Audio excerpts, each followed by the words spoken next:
Arquidiócesis de Cali. El catequista Álvaro Osa Bolívar. Los invito a las catequesis de Mariología, hoy con la tercera catequesis sobre Mariología. Misericordia. En la vida y en la muerte, ampáranos, Madre nuestra. Continuamos, hermanos, con Mariología 3. Continuamos la Santísima Virgen María en la economía de la salvación.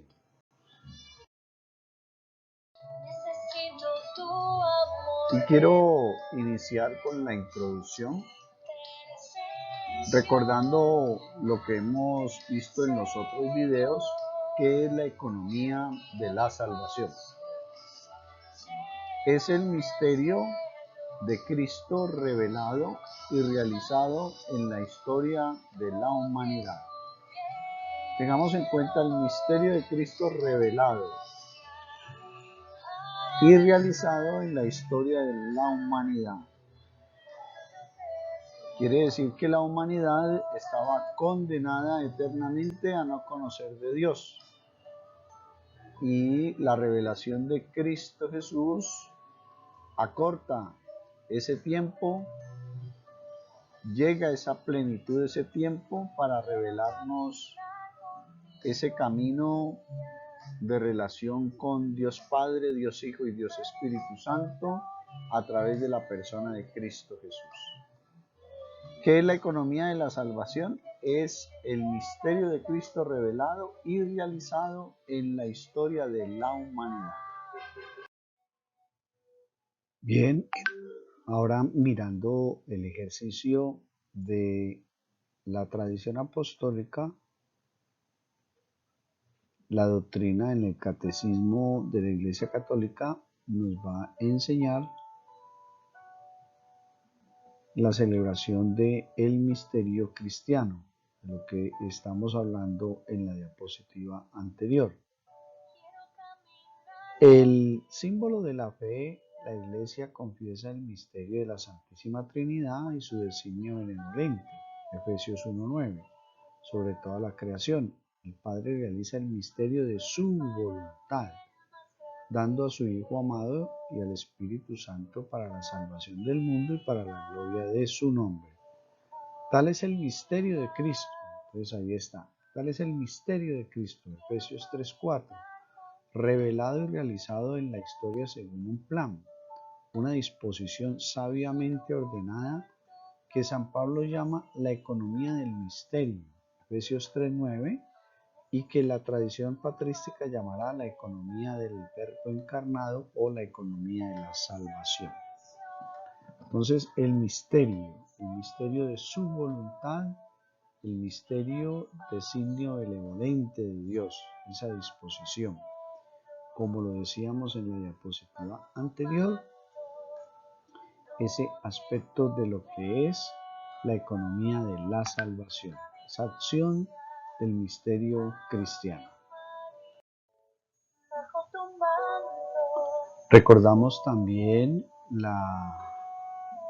el aspecto de la redención, el concepto de la redención. ¿Qué es la redención por Jesucristo? Y es el misterio pascual de su bienaventurada pasión, de su resurrección de entre los muertos y de su gloriosa ascensión. Por este misterio, con su muerte destruyó nuestra muerte y con su resurrección restauró nuestra vida. Entonces aquí viene otro concepto que hay que recordarlo, tenerlo presente para poder entender bien esto de la economía de la salvación. María en la economía de la salvación. Contemplados pues el plan de salvación de Dios, el misterio de Cristo, la economía de la salvación, y contemplando pues lo que es la redención de que el Señor, lo que el Señor nos obtiene por sus actos, entramos en el contexto de plan y obra de Dios. La razón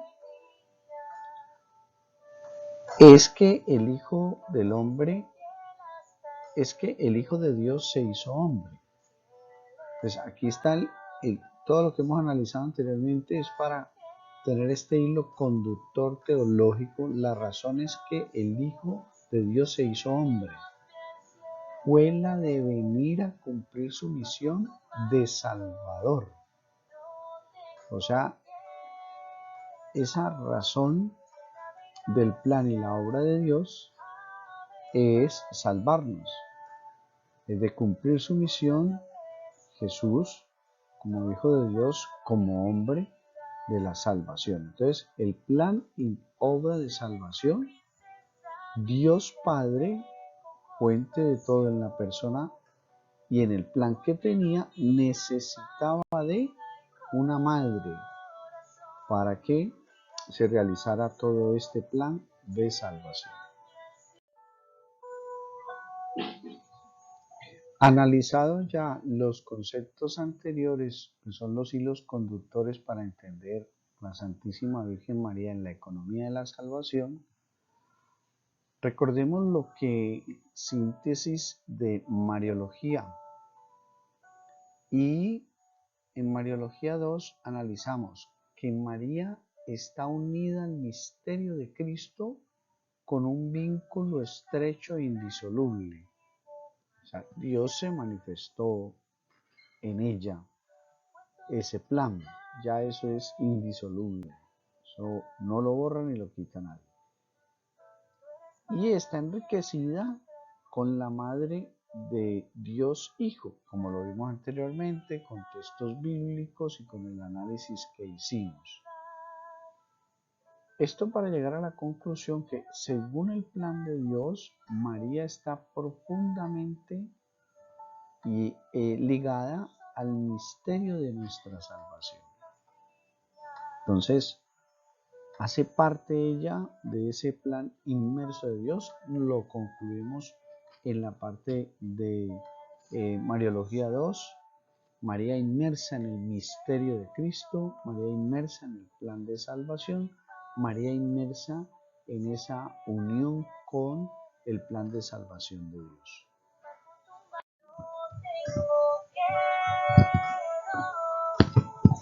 Vamos a ver entonces ahora, ya con estas ideas, a entrar en el tema de Mariología 3, la Santísima Virgen María en la economía de la salvación.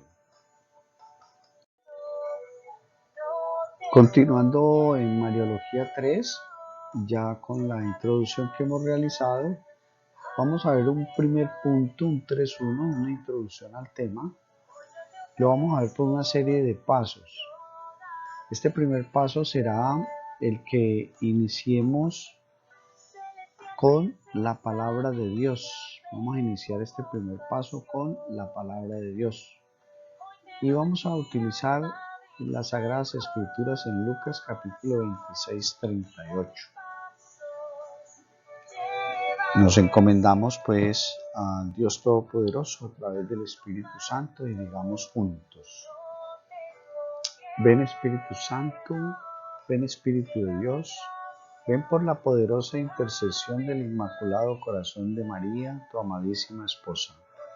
Ven Espíritu Santo, ven Espíritu de Dios, ven por la poderosa intercesión del Inmaculado Corazón de María, tu amadísima esposa. En nombre del Padre, del Hijo y del Espíritu Santo. Amén. Que el Señor nos asista en estas verdades, en sacar tiempito, un cuadernito y los medios de estudio. Veamos entonces las Sagradas Escrituras en Lucas capítulo 1, versículo 26 al 38. El ángel anuncia el nacimiento de Jesús. A los 6 meses, Dios mandó al ángel Gabriel a un pueblo de Galilea llamado Nazaret, donde vivía una joven llamada María. Era virgen, pero estaba comprometida para casarse con un hombre llamado José, descendiente del rey David. El ángel entró en el lugar donde ella estaba y le dijo: Salve llena de gracia, el Señor está contigo. María se sorprendió de estas palabras y y se preguntaba qué significaría aquel saludo. El ángel le dijo: María, no tengas miedo, pues tú gozas del favor de Dios. Ahora vas a quedar encinta, tendrás un hijo y le pondrás por nombre Jesús. Será un gran hombre, al que llamarán Hijo del Dios Altísimo. Y Dios el Señor lo hará rey, como su antepasado David, para que reine por siempre sobre el pueblo de Jacob. Su reinado no tendrá fin. María preguntó al ángel: ¿Cómo podrá suceder esto si no vivo con ningún hombre? El ángel le contestó: El Espíritu Santo vendrá sobre ti, y el poder del Dios Altísimo se posará sobre ti. Por eso, el niño que va a nacer será llamado Santo e Hijo de Dios. También tu parienta Isabel va a tener un hijo, a pesar de que es anciana. La que le decían que no podía tener hijos está encinta desde hace 6 meses. Para Dios no hay nada imposible. Entonces María dijo: Yo soy la esclava del Señor, que Dios haga conmigo como me has dicho. Con esto el ángel se fue. Palabra del Señor. Gloria a ti, Señor Jesús. Al analizar entonces Mariología 3, nos vamos a introducir en el punto de partida de la palabra de Dios, en Lucas capítulo 1, 26, 38, donde el ángel le anuncia el nacimiento de Jesús. Entonces aquí estamos haciendo un primer paso, la lectura de la palabra de Dios, que ella nos confiere esa verdad. Vamos a hacer una lectura del texto al pie de la letra. Para algunos que de pronto van viendo el videíto y no tienen el texto bíblico, hagamos una lectura del texto de Lucas, versículo 26. Dice: Al 6º mes fue enviado por Dios el ángel Gabriel a una ciudad de Galilea llamada Nazaret. Versículo 27. A una virgen desposada con un hombre llamado José, en la casa de David. El nombre de la virgen era María. Versículo 28. Y entrando le dijo: Alégrate, llena de gracia, el Señor está contigo. Versículo 29. Ella se conturbó por estas palabras y discurría qué significaría aquel saludo. Versículo 30.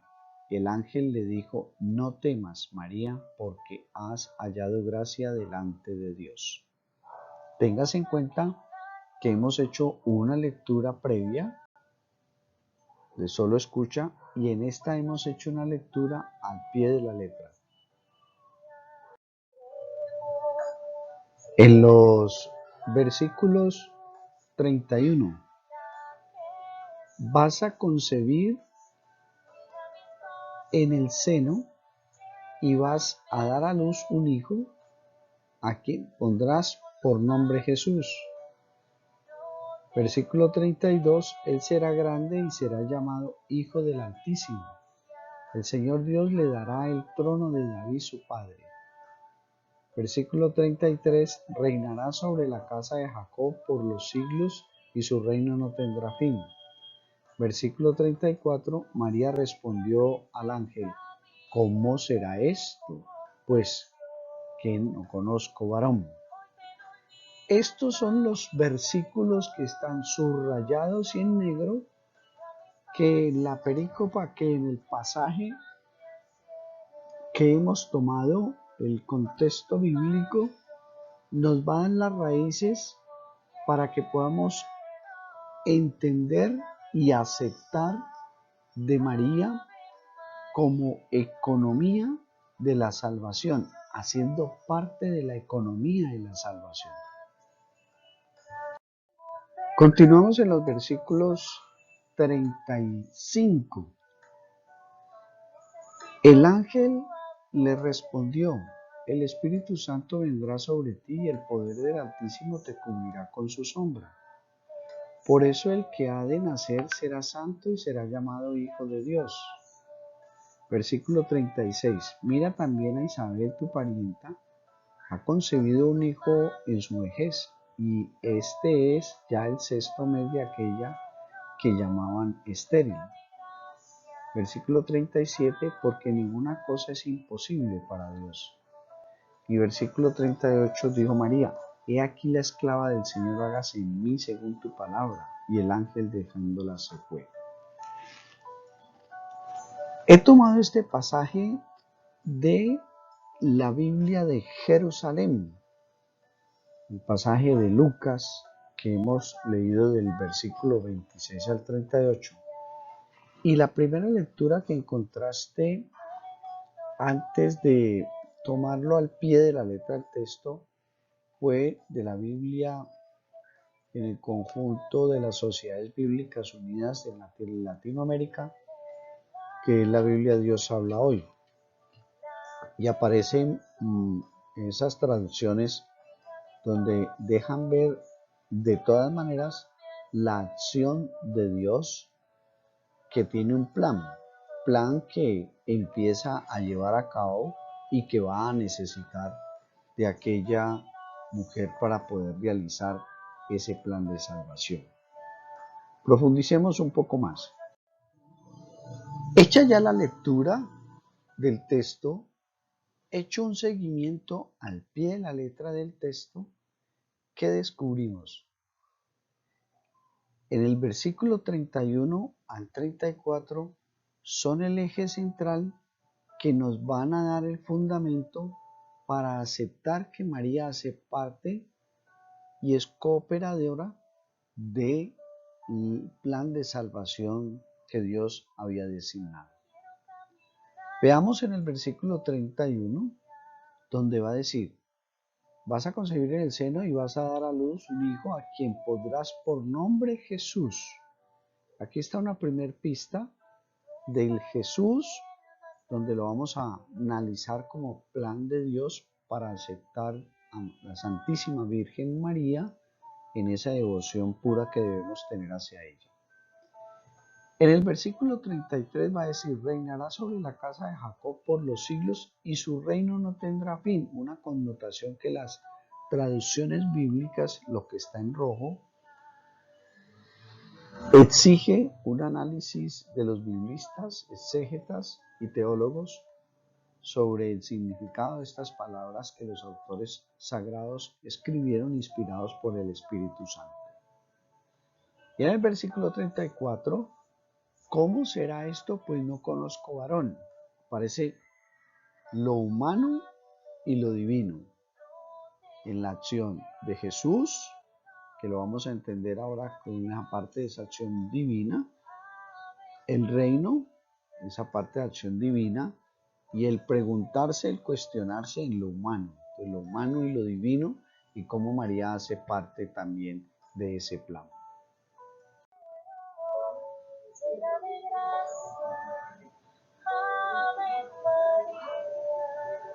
Recuerda entonces que te hice la propuesta de unos pasos de introducción a la palabra de Dios. El primer paso fue que hicimos una lectura de la palabra de Dios. En este segundo paso es que vamos a hacer una concordancia bíblica desde lo que descubrimos en letra roja y en eso que para los autores sagrados y los expertos en Biblia exige un análisis literario, exegético y teológico. Este segundo paso que vamos a hacer de concordancia bíblica, entonces será un paralelo entre el Antiguo Testamento y el Nuevo Testamento. Entonces, ya iremos viendo de que yo voy a coger Jesús, que estaba en letra roja como lo vimos anteriormente, su reinado no tendrá fin, lo que estaba en letra roja, y le haremos concordancia bíblica. ¿Y cómo será posible esto si no conozco varón? Le haremos también una concordancia bíblica. Para así pasar al tercer, que es la interpretación o idea central de la concordancia bíblica. Entonces, ¿qué quiero descubrir? Que el texto bíblico me dé la razón de esa acción de Dios, del plan de la acción de Dios, y me dé la razón de que María hace parte de esa economía de la salvación. Vamos a ubicarnos entonces en el paso 2 de concordancia bíblica y vamos a centrarnos en Lucas capítulo 1 del versículo 31 al 34, en que hicimos una lectura al pie de letra, lo subrayamos, lo pusimos en negrita, pero descubrimos en la palabra Jesús, en el versículo 31, le pondrás por nombre Jesús. Ahí tiene algo de investigativo. Este versículo hay una clara alusión a Isaías capítulo 7, versículo 14. El nombre de Jesús ocupa el nombre del lugar del Emanuel. Jesús significa Yahvé, o sea, el Señor que salva. Y lo podemos confrontar en Mateo capítulo 1, versículo 21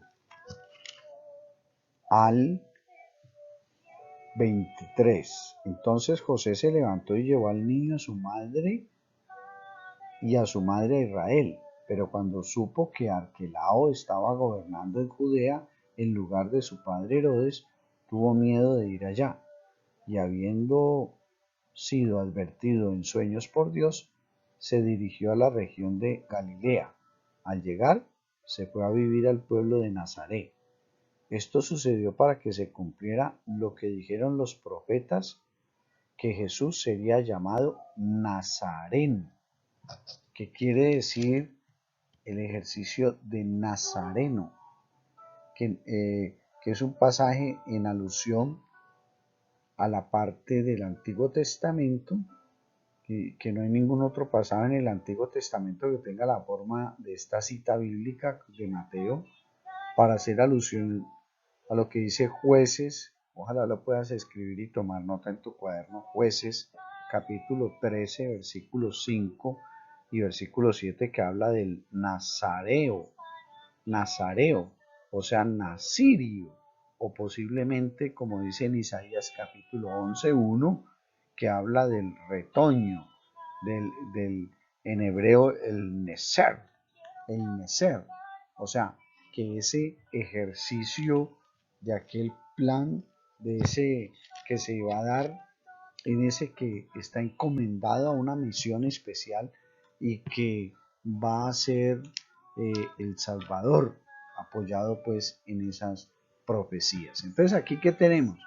Que Jesús va a significar y va a coger fuerza para el autor sagrado Lucas. Recordemos que Lucas al principio de su evangelio hizo: mi estimado Teófilo, me he dado a la tarea de recopilar, de investigar, de ordenar todos estos hechos sobre la persona de Jesucristo. Entonces él recopila, toma esto con la acción del Espíritu Santo que le inspira ese nombre que se le da por Jesús. Entonces ahí viene la investigativa, ahí viene la acción del Espíritu Santo, y por algo el texto se vuelve palabra de Dios. Ahí viene la enseñanza de los apóstoles en escudriñar las escrituras, en transmitir esas verdades el uno al otro, y que el Señor, ese significado que se le daba en el Antiguo Testamento a Yahvé, y que era el que salva. Entonces esa acción es la acción de que va a recibir en el Antiguo Testamento como el Emanuel, el Dios con nosotros. Pero ¿para qué está Dios? Para que nos salve. Entonces este es el enviado por el ángel, dando esa alusión de que le pondrás por nombre Jesús, un contexto de salvación. O sea, va a tener una misión, va a tener un encargo, va a tener un plan de realizar de Dios como Salvador. Entonces, por eso coge fuerza y se acepta en inspiración de Dios de que ese nombre de Jesús aparecido en el Evangelio de Lucas sea inspirado por Dios porque tiene el contexto de que es dentro del plan de salvación. ¿Y dónde se va a formar? En el vientre purísimo de María. Entonces ya tenemos aquí, Jesús significa salvación, Salvador. Continuamos en el paso 2, el paso de que estamos invitando a la concordancia bíblica, ¿cierto? Y ahora vamos al versículo 33, donde dice, su reino no tendrá fin, que viene jugando entre los versículos 32 y 33. Y la explicación del ángel aparece un momento dado en la segunda de Samuel capítulo 7, versículo 9, en la segunda de Samuel capítulo 7, versículo 12 y 14, y en la segunda de Samuel capítulo 7, versículo 16. Hace también referencia a Isaías capítulo 9, capítulo 9, versículo 6, y a Miqueas capítulo 4, versículos 6 y 7. Ya es que tú saques un poco de tiempo y hagamos la lectura del texto. No le voy a alcahuetear yo en hacerle la tarea, porque si usted está interesado en enamorarse, en defender la verdadera devoción y el verdadero culto a María, pues profundice, saque tiempo para Dios. Y eso lo digo con autoridad porque el que tiene celo apostólico tiene que sentarse a desgastar y a estudiar como iba Jesús desde los 12 años al templo, a estudiar todo lo que su papá le había enseñado, a ir allá a la Universidad de los Cátedras y hacer la práctica de teoría y práctica, que es lo que estamos llamados a hacer la praxis en nuestra vida. Ya coger todos estos textos bíblicos van a hacer énfasis sobre reino, pero ese reino que viene siendo ya profético, que viene hablándose desde la segunda de Samuel, que viene hablando en el sentido de que no tendrá fin, que habrá un reino, se establecerá un reino que no tendrá fin. Y lo mismo Isaías y Miqueas harán énfasis en ese sentido de que ese reino va a ser eterno. Entonces ahí ya que se empieza a revelar. Si ya hablamos de Jesús como Salvador, ese Jesús que viene a hacer, a instaurar un reino, pero ese reino no es temporal, ese reino es eterno, es y no tendrá fin. Ese es el objetivo. Entonces, pilas que estamos en el contexto de seguir unos pasos. Ya hicimos el primer paso en la lectura, ahora seguimos en el paso 2 de la concordancia bíblica. Y estamos centrados en Lucas capítulo 1 y tomamos los versículos 31-34 que nos hacen la gran alusión al plan de Dios como economía de salvación a través de la Santísima Virgen María. Y en el versículo 34 en rojo, se acuerda de lo que hemos venido trabajando. ¿Cómo será esto? Puesto que no conozco varón. Entonces hagamos una concordancia bíblica aquí. La referencia no conozco varón, es decir, no vivo con. Entonces literalmente, al analizar los textos bíblicos sería no conozco. Entonces en las lenguas bíblicas, conocer significa también tener relaciones sexuales. Así, abro paréntesis, así aparece en el original del Génesis capítulo 4.1. Tome nota, léalo o repita el video, sáquele tiempito, aumente la fe, madure la fe para que no pierda la fe en la verdadera devoción a María y el verdadero culto. Génesis 19.8 y Jueces 11.39, Mateo 1.21. Recuerden, el primer número siempre es el capítulo después de la coma del versículo 39. Pero, ¿qué estamos haciendo alusión? ¿Qué estamos haciendo alusión? Todas estas concordancias bíblicas van a dar una referencia al no conocer, porque la realidad del planteamiento del ángel a María sobre los hijos a la luz de la razón es conociendo varón. Pero ese conocer de varón en el textos bíblicos lo que hace referencia es a la relación sexual, a las relaciones sexuales, a la parte de ahí. Entonces, como lo vimos en la Mariología 2, no necesitó Dios de la ayuda del hombre para fijarse en María. Se fijó en María porque tuvo proximidad con el mal, siempre caminando con una conciencia recta, buscando siempre el agradar a Dios. Todo eso alcanza el favor de Dios, como ya en otra parte lo va a decir el ángel. Entonces, aquí, ¿qué tenemos? ¿Cómo será esto? Pues no conozco varón. El decir no conozco varón era no tengo relación sexual.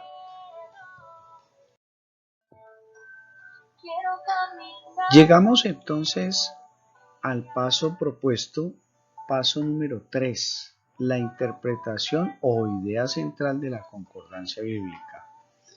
Paso número 3, interpretación o idea central de la concordancia bíblica. Entonces, paso 1 fue hacer una lectura oral.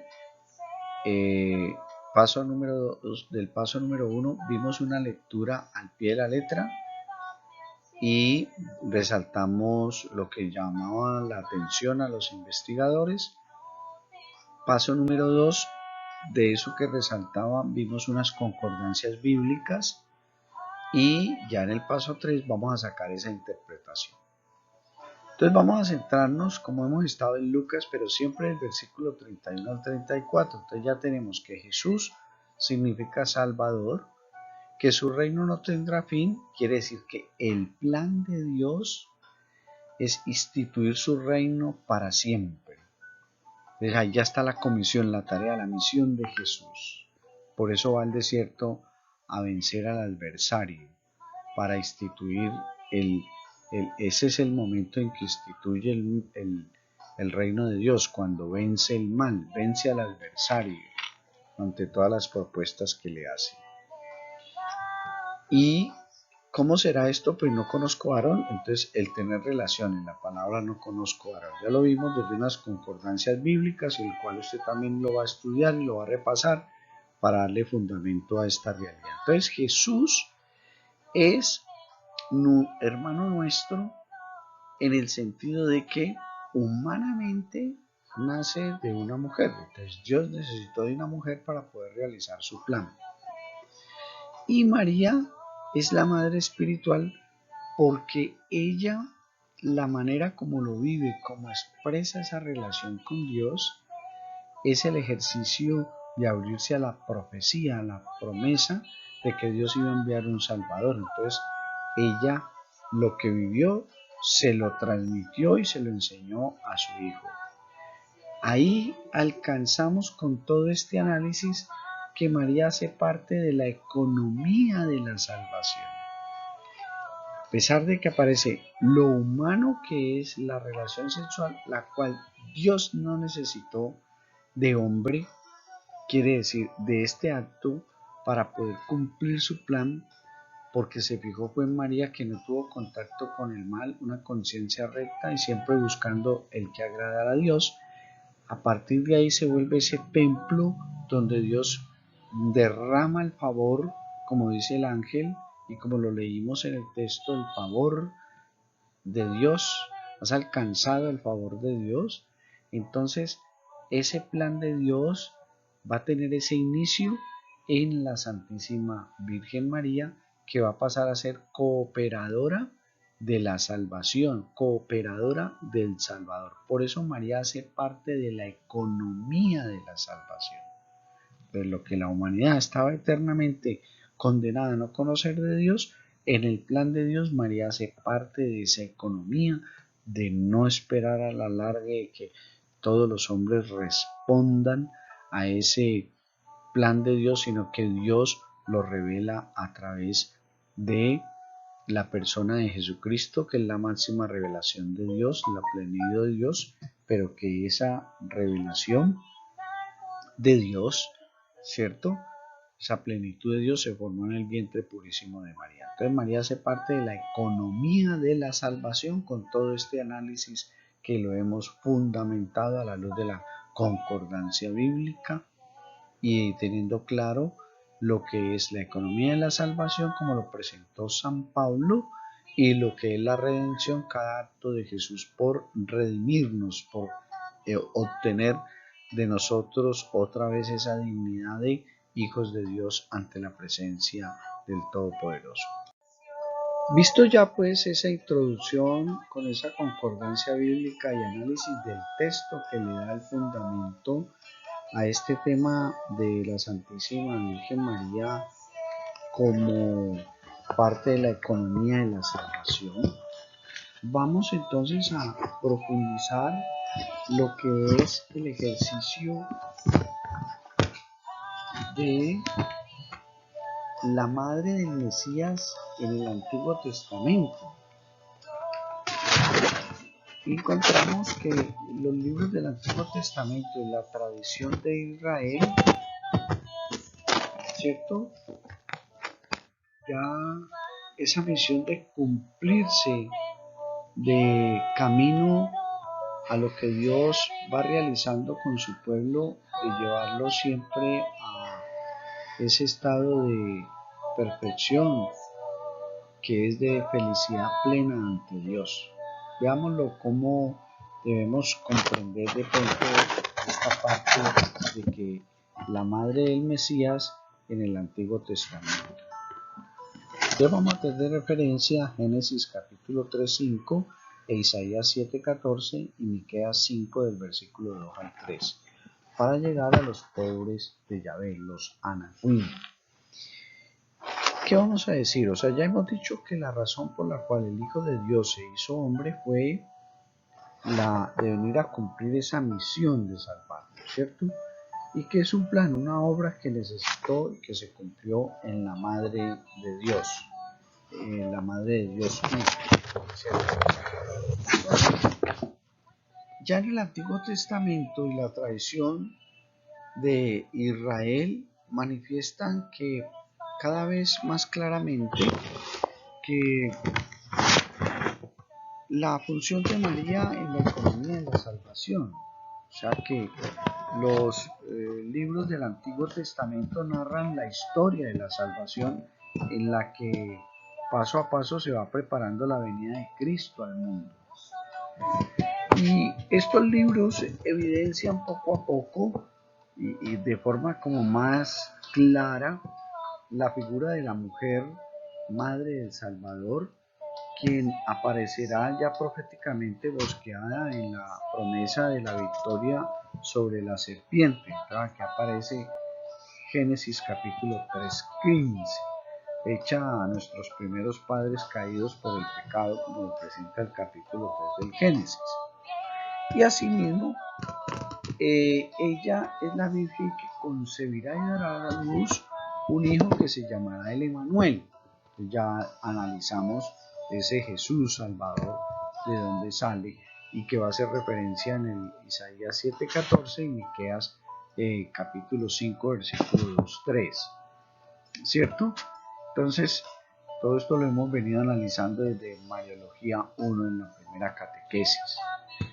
Entonces, ella es igualmente parte de aquellos humildes, de aquellos pobres de Yahvé, que en el hebreo y en el arameo va a salir esa parte de los Anahuim, que va a significar los pobres de Yahvé del Antiguo Testamento, a quienes, a pesar de que se les desvió la fe judía con relación al Mesías, seguían confiados en las predicciones proféticas sobre la verdadera persona y misión que esperaban en el Salvador, en la salvación, en aquel que había de venir. Entonces, prolongada la promesa de llegar a la plenitud de los tiempos, como ya lo vimos en Gálatas, como ya lo analizamos, ella es el instrumento para que se instaure la nueva alianza como la nueva economía de la salvación, preparada por Dios al tomar en ella la naturaleza humana, el Hijo de Dios, y hacerse hombre para librar al hombre del pecado mediante el misterio de la humanidad. Aquí yo les invito a que de pronto se acerquen a través del internet a la sede del Vaticano y hagan el consultor en un documento que se llama Luz de las Gentes número 55, donde se puede profundizar más esta teología. ¿Qué quedamos aquí en concreto? Que el Antiguo Testamento, a la luz de la tradición de Israel, estamos viendo de que esa economía de salvación se da en una nueva alianza a través de la naturaleza humana del Hijo de Dios y al hacerse hombre para liberar al hombre del pecado a través de una mujer. Se cumple, se da ese hombre que llega con salvación en ella. Entonces, por eso María, en el tema anterior, teníamos que tener claro cómo María está en el misterio de Cristo. Cristo el ungido está metida ahí en ese plan. Y aquí ya empezamos a ver, el ungido de Dios, el Mesías, el esperado, el Salvador, el enviado, se da en aquella que tiene ese perfil como la Nahuín, la pobre de Yahvé, o sea, el instrumento agradable que camina en pureza, en santidad. Ya vimos en la catequesis anterior esa pureza de ser virgen, una conciencia recta y que todo lo hacía por agradar a Dios. Entonces ese perfil le da lo que leímos en este capítulo de la Mariología 3 de Lucas, el ángel del Señor. Has alcanzado el favor de Dios. Entonces aquí María es la pobre de Yahvé,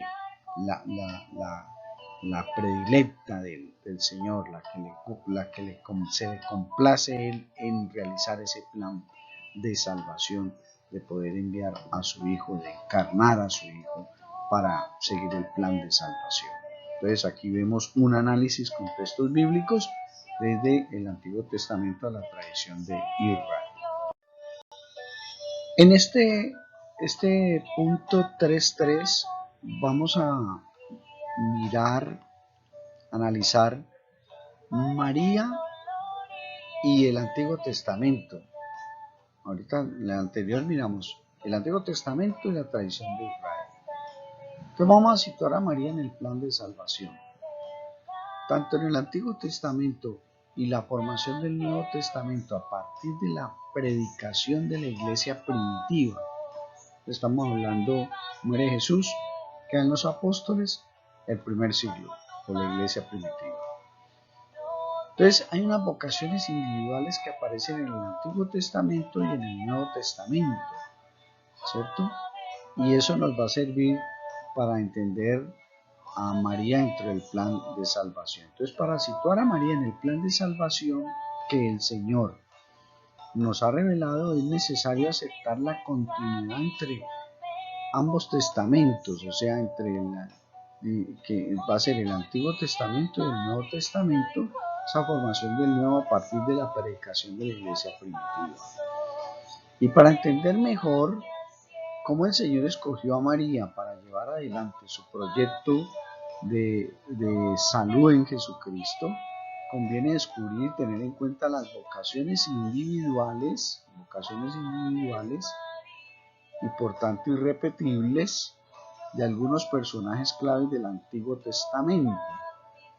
Y entonces van a aparecer como el ejercicio Abraham y algunas mujeres estériles que conciben por obra de Yahvé, como el caso de Ana, la madre de Samuel, de Sara, la mujer de Abraham, el caso de los tres casos típicos de Ru, Esther y Judí y Rebeca, que narran mucho en el Génesis capítulo 25, y también de Raquel en Génesis capítulo 30, en el libro del Génesis, la madre de Sansón en el capítulo de los Jueces, capítulo 15, ¿cierto?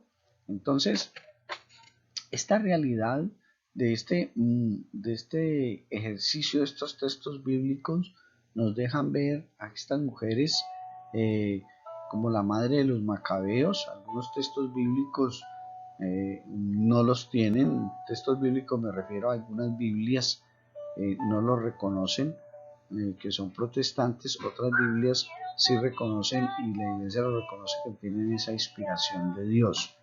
Entonces, Moisés en el libro del Éxodo, ¿cierto?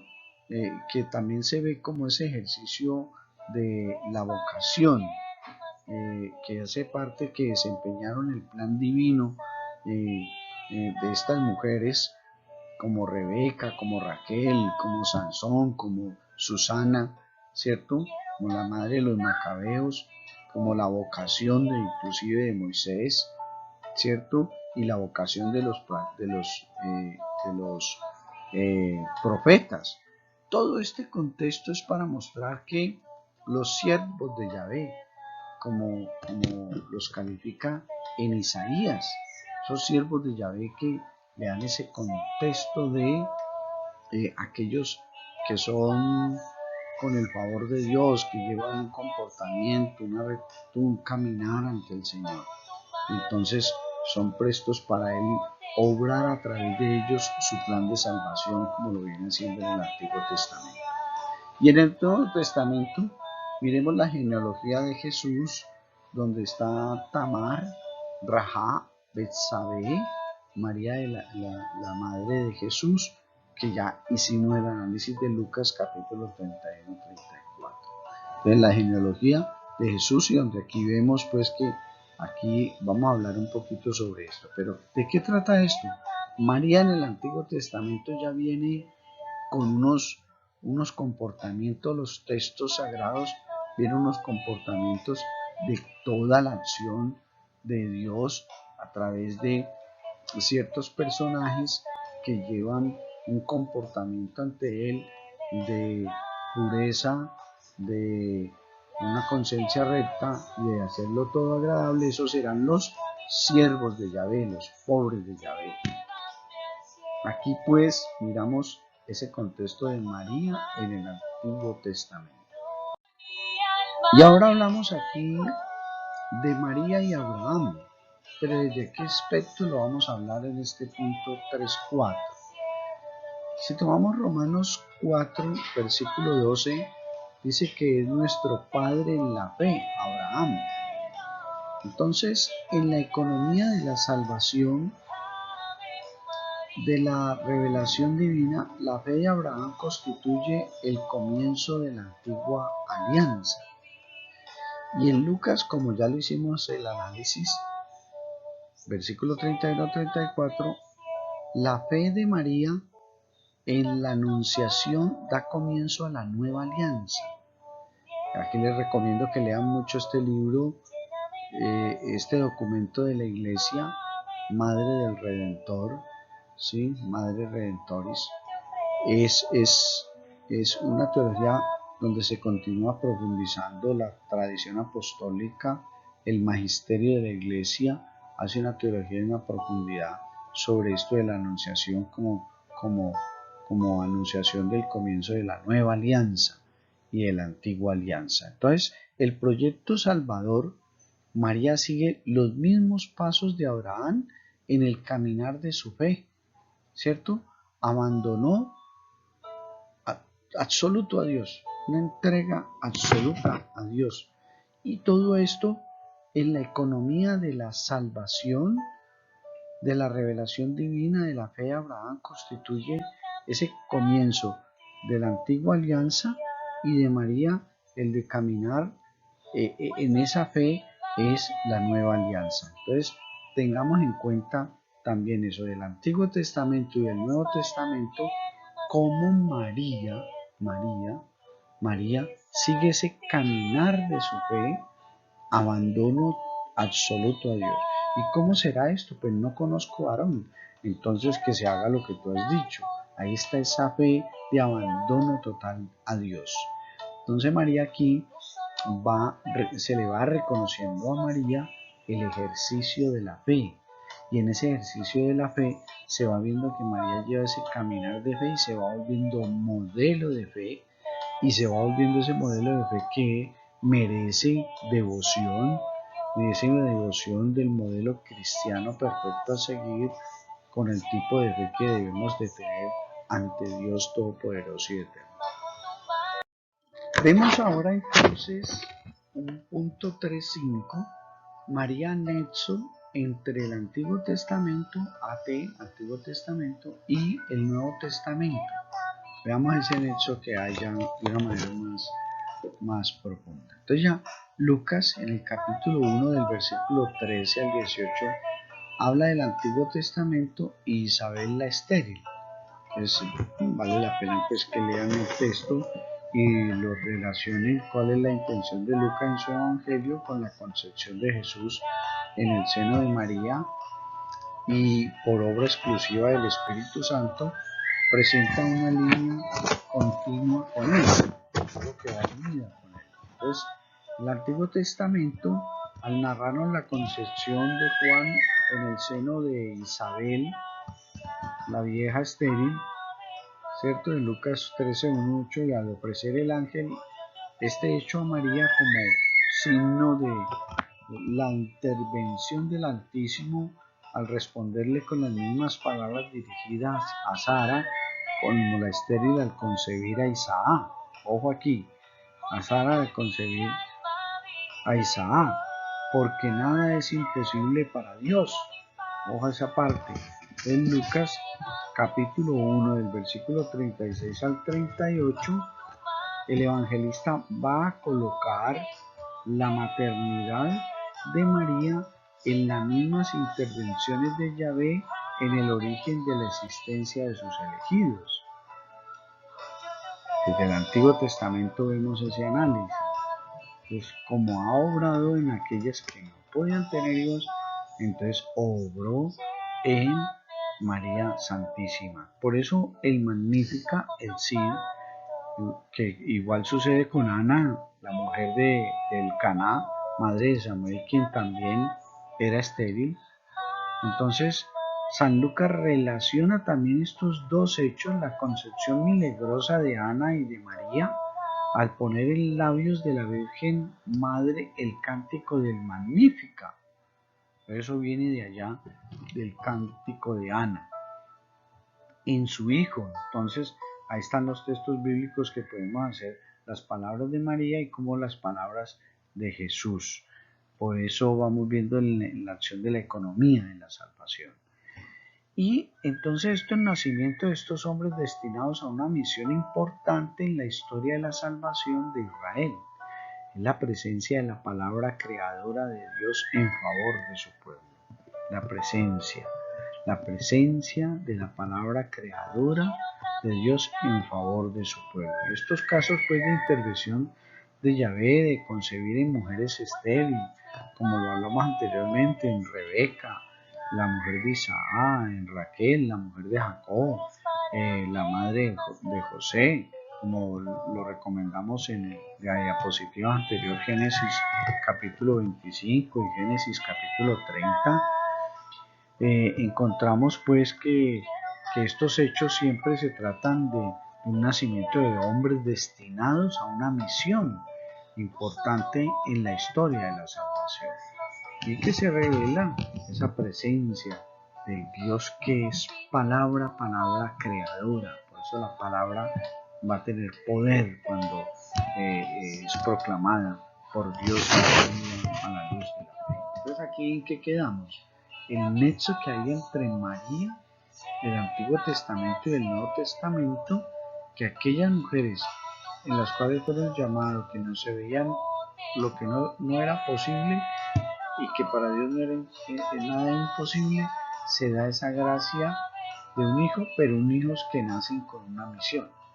Entonces, para que veamos ese nexo que hay en la Santísima Virgen María, que se da ese hijo, pero que ese hijo tiene una misión en especial. Pero de ese mismo nexo, entonces aparece aquí, continúa ese punto anterior, que los libros de Ruth, Esther y de Judí, y ahora aquí una A para decir el modo de actuar de Dios con su pueblo, y la historia que llega a su culmen en María y en su Hijo Jesucristo. Entonces, lo que dijimos anteriormente, a través de estas mujeres, de estas personas, que los cuales Dios se manifiesta, que son estos tres casos típicos que se dan en el Antiguo Testamento, nos presentan esos elementos comunes a la vocación y misión de María, ¿cierto? Donde estas mujeres, por esta personalidad, por estas circunstancias, participan de manera distintas en el plan salvífico de Dios. Y en la B, la genealogía de Jesús, donde está escrito en Mateo 1, el capítulo 1, versículo 3, capítulo 1, versículo 5, capítulo 1, versículo 6, aparece Tamar, Rahab y Betsabé, el plan de salvación en estas vidas y el papel que ocuparon en la historia de la salvación. Cuando aquí que vemos un sentido acomodatísimo de la palabra de Dios, y es el modo de actuar de Dios con su pueblo a través de una historia continua que llega en su cumbre en María y en la cumbre de su Hijo amado Jesucristo. Entonces, la misión que se da a través de aquí encontramos una mujer que en su personalidad no era como muy digna, pero dentro del plan salvífico de Dios, de esa descendencia, para dar el modo de actuar de Dios a través de su pueblo y a través de la historia de que se continúe y llegue a su cumbre en María Santísima y en su Hijo Jesucristo. Entonces aquí, tanto la historia de Ruth y de Esther y de Judí van a ser esa realidad del actuar de Dios en pos de la salvación de Dios para con su pueblo. ¿Qué concluimos entonces entre el Antiguo Testamento, AT, y el Nuevo Testamento, NT? Nuevo Testamento, ¿qué concluimos? Que Jesús es verdadero hombre, ¿cierto? Pero que Gálatas 3:16 va a decir, en su humanidad, la descendencia de Abraham. Entonces ya le va a dar la calidad de la misión que tiene, que en el caso de estas mujeres nombradas en la genealogía de Jesús, de Tamar, de Rahab, de Betsabé, que fue la mujer de Urías, ¿cierto? Vamos a encontrar los que son un ejercicio de esa vocación especial de Dios en el plan de salvación, pero que se descubre en sus vidas y en el sitio que ocuparon en la historia del pueblo de Dios. Y cómo el Señor lleva adelante sus planes salvadores para con su pueblo, a pesar de las debilidades, de las fallas humanas, de los encargos de cumplir esos planes, como Jesús perteneció por sus ancestros a una raza verdaderamente que no era perfecta, que era hasta pecadora, pero ligándose a ella, incluso a los lazos de familia. Entonces, esto motiva a esa acción de Dios, que donde sobreabunda el mal, sobreabunda la gracia, y se invita a admirar esa condescendencia y su infinita misericordia para con el hombre. Entonces, de todo lo anterior, ¿qué podemos concluir? Que Jesús es verdaderamente hombre, ¿cierto? En su humanidad, la descendencia de Abraham, como dice en Gálatas 3:16, asumida a través de la Virgen, asumida la naturaleza misma a través de la Virgen María, y no solamente según la carne y la sangre, lo que asumió en María, como lo vimos en la catequesis anterior, que está en el misterio de Cristo, sino que también según la fe israelita, ¿cierto? En la cual desde su infancia fue educado y guiado por su madre María, ¿cierto? La cual esa educación de María lo lleva a la fe de Israel, que María tiene su total cumplimiento y plenitud. Entonces, la fe de Israel, que en María tiene su total cumplimiento y plenitud. Entonces, aquí ya vimos que el ejercicio de hombre, pero que va caminando en esa verdad de la fe israelita, se va a cumplir en su totalidad, y va a ser un cumplimiento de la plenitud de Dios, de manifestarse también desde educar a Jesús como hombre, desde guiarlo a través de María, de enseñarle esa conciencia de rectitud de María, de enseñarle esa pureza de María, de enseñarle el buscar siempre agradar a Dios. Ahí encontramos ese elemento de conclusiones de unión entre el Antiguo Testamento y el Nuevo Testamento, en el Jesús hombre, en la mujer, en su naturaleza humana inculcada y dada a Jesús. Y entonces aparece el punto de María en la Anunciación. María en la Anunciación. Lucas capítulo 1, versículo 28, saludada por el ángel como la llena de gracia. Entonces ya pudimos analizar todo lo que hemos visto de parte de esta catequesis, ya llegando al final, de que la acción de Dios, el actuar de Dios a través de varias mujeres en el Antiguo Testamento y ya el culmen que llega en el Nuevo Testamento. Entonces, dentro de su plan, ¿cierto? Dios, en la encarnación del Verbo,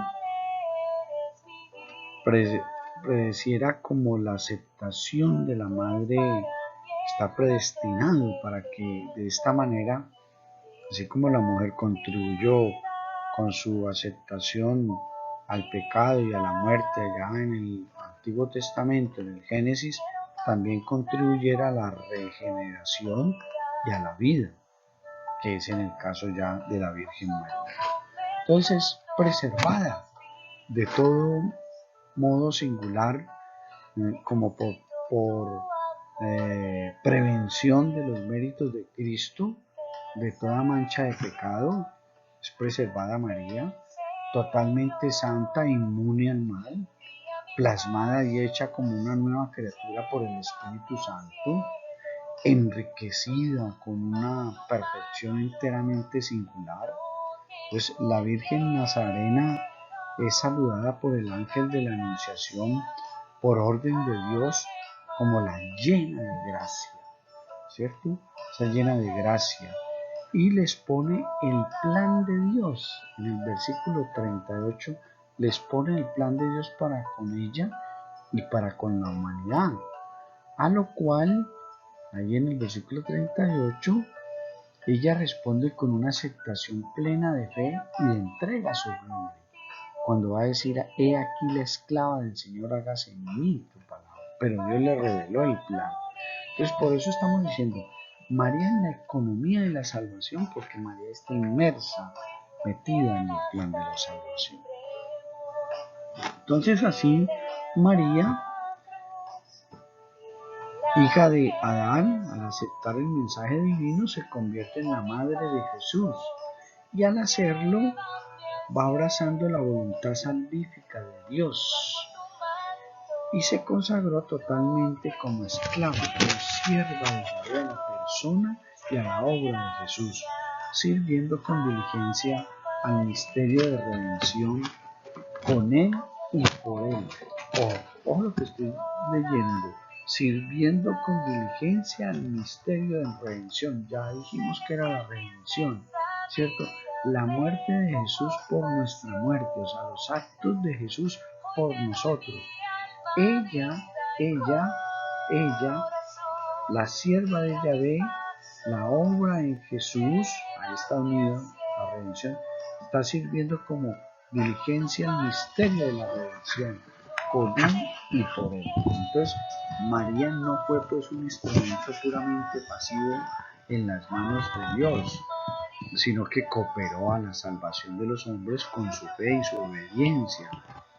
Consciente y libremente aporta ella esa realidad. Entonces, hay un santo de la iglesia, San Irineo, va a decir, obedeciendo se convirtió en causa de salvación para sí misma y para todo el género humano.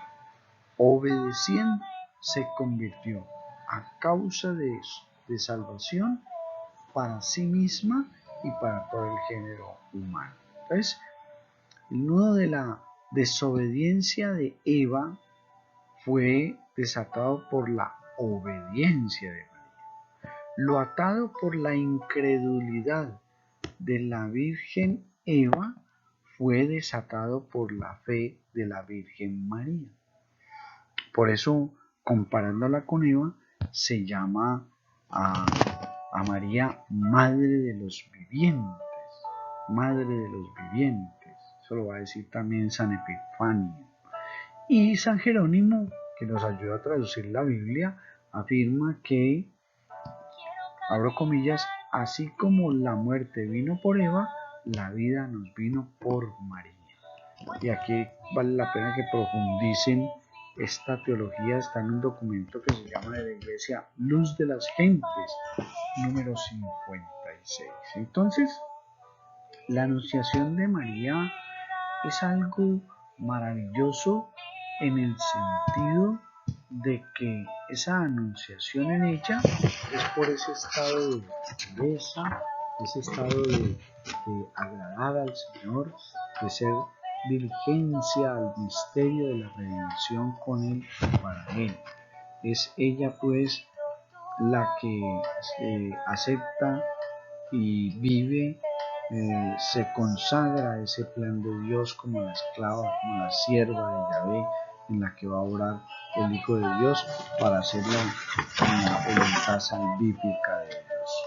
Entonces la anunciación tiene pues ese acto de pureza, de compasión, de borrar la desobediencia y traer la obediencia, de borrar la incredulidad por traer lo que se debe creer y de mostrar una verdadera fe. Lo que nos produce este análisis de María en la Anunciación. Entonces, por ahora en este mes maravilloso que ya estamos concluyendo, es el mes dedicado a la Santísima Virgen María por todos estos actos tan maravillosos. Por eso el Señor me inspiró el compartir con ustedes estas catequesis. Veamos ahora entonces a María en su relación con Jesús. Lucas capítulo 1, versículo 41 al 45 nos deja ver que María es la portadora de Cristo y de su salvación. Isabel y su reconocimiento, abro comillas, bienaventurada a causa de su fe en la salvación prometida. O sea, el saludo que hace la Santísima Isabel a la Santísima Virgen María. María es el instrumento para que el Salvador, que lleva en su vientre, santifique al precursor, quien salta de gozo en el seno de su madre, Isabel, Juan el Bautista. O sea que la relación que hay entre Jesús y María, esa relación tan maravillosa, que al saludar a Isabel, santa en su vientre el precursor que va a ser Juan el Bautista. Y en Lucas capítulo 2, versículo 34 al 35, dice: María participa del Calvario redentor de Cristo, ¿cierto? Entonces ahí ocupa esas cosas que son de signo de salvación, de participar en ese Calvario que va a ser lo que Simeón le va a decir, la espada de dolor que atravesará su corazón de madre, para que se descubriera el pensamiento de muchos en ese ejercicio de la salvación de Dios. Entonces, Lucas capítulo 2, versículo 34, cuando van al templo. Entonces, Lucas 2, 41, 51, María conservaba todo esto en su corazón para meditarlo, ¿cierto? Conservaba todo esto en su corazón para meditarlo. O sea, ocupada en las cosas de su Padre, como le responde Jesús cuando se desaparece, ¿se acuerdan? Dice: ¿acaso no sabes que tengo que estar en las cosas de mi Padre, o sea, de Dios? Entonces hay una profunda participación en la misión de Jesús, de la Santísima Virgen María, en su relación con Jesús. Por eso el autor sagrado, al tener ese dato, esa información, inspirado por el Espíritu Santo, ve esa relación y que conservaba todo en su corazón, y era toda esa acción salvífica de Dios que se daba a través de la persona de Jesucristo. Ahí vemos esa relación profunda de la Santísima Virgen María, y porque hace parte de la economía de la salvación. En este punto 3.8, María en el misterio público de Jesús y su obra redentora. María en el misterio público de Jesús y su obra redentora. En el capítulo de Juan, capítulo 2, del versículo 1 al 11, que es para que usted lo lea en casa o cuando tenga tiempito el Señor se lo regale para meditar estas verdades de fe. María, vinculada al misterio de Jesús, movida a la misericordia por los jóvenes esposos, suscita su intercesión. Los signos, o sea, milagros de Jesús, el Mesías, ¿cierto? Marcos 3:35, Lucas 11:27, Lucas 2, versículo 15 y el versículo 51.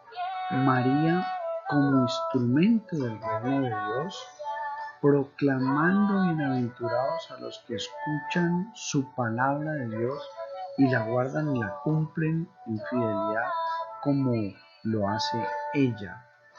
Entonces ahí uno empieza a ver esa realidad de la peregrinación de la fe, que se mantuvo siempre en unión con su Hijo Jesús de una manera fiel, permanente, avanzada, ¿cierto?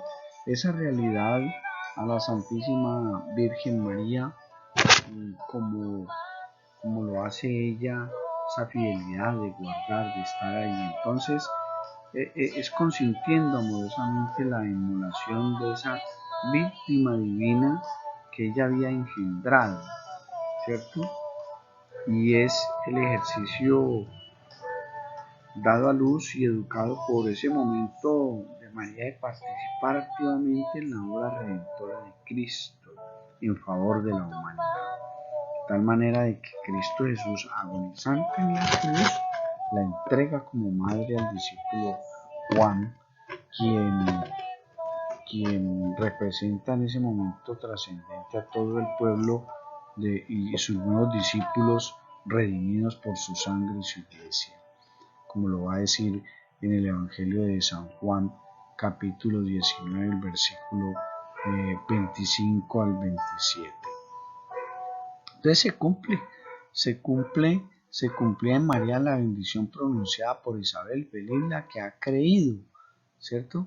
De donde aquí la madre de mi Señor me visita, feliz la que ha creído. Lucas capítulo 1, 32, 33, María mantuvo la unión con su Hijo hasta la cruz. Entonces la unión por medio de la fe, la misma fe con la que había acogido la revelación del ángel en el momento de la anunciación, como ya lo meditamos. Entonces María en el misterio público de Jesús, en su obra estuvo allí acompañándola. La obediencia de la fe, el abandonarse sin reservas al plan de Dios a través del ángel en la anunciación. Igual Jesús se abandona al plan de Dios. Ese abandonarse a la participación por medio de la fe y de la obediencia en el desconcertante misterio de Cristo. Y aquí los invito a que profundicen Madre del Redentor, numeral 17 y 18, donde sigue haciendo una teología más profunda, donde uno la lee y entonces ve uno ese enamoramiento donde dice feliz la que ha creído, y que en esos designios divinos de Dios, que es el gran fruto que nos dejó el Concilio Vaticano II, cuando afirma que esto sucedió no sin designio divino, todo lo que ella se condolió vehemente con su unigénito y se asoció con un corazón maternal a su sacrificio, consistiendo con amor la inmolación de víctima engendrada por ella misma, o sea, aceptando a Jesús como víctima. Entonces ahí vemos a María en el misterio público de Jesús, en su obra redentora, unida a Él. Y como dice en Lucas 1, versículo 32 al 33, y será grande, y el Señor Dios le dará el trono de David, y reinará sobre la casa de Jacob sobre los siglos, y su reino no tendrá fin, donde ya lo analizamos y vimos pues esa importancia. Entonces junto a la cruz María es testiga, humanamente hablando, y de un completo desmentido de estas palabras que muchos dicen de que su hijo agonizaba sobre el madero infamemente como un vil condenado, como lo dijo también Isaías capítulo 53 versículo 35, pero en el sentido de obediencia, esa obediencia de mostrar ese designio de Dios y abandono a Dios. Pues María y Jesús tienen esa relación, ya lo vimos anteriormente, pero que tienen esa expresión del misterio público, la obra redentora de Dios que va caminando y que se va manifestando. Entonces María, el misterio público de Jesús en su obra redentora estuvo cooperando, estuvo por designio de Dios, dentro de ese plan divino de Dios. Y ya concluyendo, María, protagonista activa en la historia de la salvación. Entonces, como podemos ver fácilmente a través de estas consideraciones que hemos analizado, estos videitos, me hacen unos comentarios positivos, negativos, pero en fin, vamos en pos de unas verdades de fe, como las ha transmitido el Concilio Vaticano II y las dejó, querramos aceptarnos o no, uno de los grandes pastores como fue el Papa Juan Pablo II, que hacen sobre María desde los orígenes del mundo, en la promesa misma de salvación y de redención. Ella ha estado vinculada estrechamente a esa historia de la salvación como instrumento esencialmente activo y necesario de la obra salvífica de Dios. Entonces, María es cooperadora eficaz en la economía de la salvación. María es cooperadora eficaz como la madre espiritual. Se vuelve el modelo para nosotros y por eso merece devoción y por eso merece un culto de admiración a ella de todos los renacidos a la vida en el árbol de la cruz y por la sangre del Cordero y de su Hijo amado Jesús. Esto es porque es inminente esa unidad a su Hijo Jesucristo, asociándose a su sacrificio, cooperadora en esa salvación como madre espiritual, y que hemos sido renacidos en ese acto de Cristo Jesús. Ella es la gran cooperadora y por eso merece la honra. Entonces María es protagonista activa de la historia de la salvación, es constante. Entonces por eso vemos esa intercesión como la vemos en las bodas de Caná, ¿cierto? Y el mandato que da María: hagan lo que Él les dice, que Él enseña, lo que Él manda, lo que Él obra, lo que Él vive. Entonces va como cooperadora en la historia de la salvación. Madre de los vivientes, ruega por nosotros. Dios te salve María, llena eres de gracia, el Señor está contigo, bendita tú eres entre todas las mujeres, bendito sea el fruto de tu vientre Jesús. Santa María, Madre de Dios, ruega por nosotros los pecadores, ahora y en la hora de nuestra muerte. Amén. Bendiciones para todos. Continuamos con Mariología, aprendiendo de estas verdades de fe para honrar y entender el verdadero culto a la Santísima Virgen María. Bendiciones para todos. No te olvides de regalarme un me gusta y un comentario positivo, bueno, agradable, lo que podamos corregir, estamos para servir. Dios les continúe bendiciendo.